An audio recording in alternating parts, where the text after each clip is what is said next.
એક લેક્ચર જે આપણે આગળનો લેક્ચર જોયો હતો એનો જ એક પાર્ટ છે. એની અંદર હું તમને કહેતા ભૂલી ગયો કે આ કેમ સિક્યુરિટી વગરનો આપણે પ્રોગ્રામ કીધો. તો આની અંદર આપણે જ્યારે રન કરીએ છીએ ત્યારે એ તો શો થઈ જાય છે.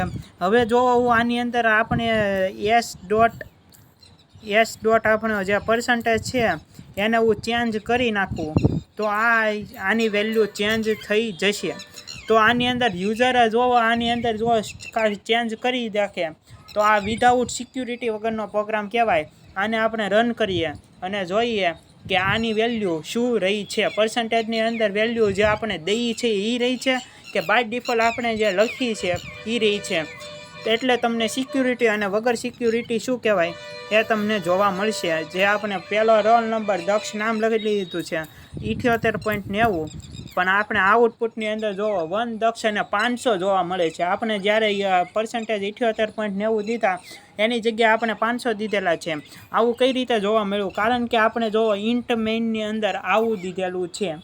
આવું દીધેલું હોય તો સિમ્પલી એરર આવી જોવે અને સિક્યુરિટી આપણને પ્રદાન થવી જોવે. તો આ કેવી રીતે થાય છે આપણે નવા વિડીયોની અંદર જોશું. આ વિડીયોની અંદર તમને કાંઈ ન સમજાણું હોય તો મને કોમેન્ટ કરજો.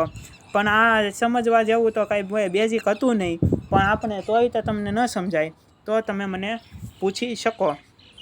અને આ પ્રોગ્રામને આપણે સેવ કરી નાખીએ કે સિક્યુરિટી વિધાઉટ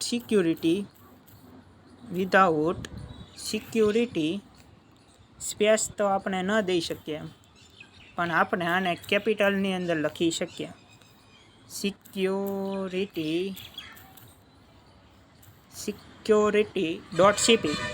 તો આને આપણે સેવ કરી નાખીએ. તો આ જ પ્રોગ્રામ હતો બેઝિક આપણે જે સ્ટ્રક્ચરની અંદર લીધેલું છે. ક્લાસ દ્વારા પણ આપણે પ્રોગ્રામ લખીએ છીએ.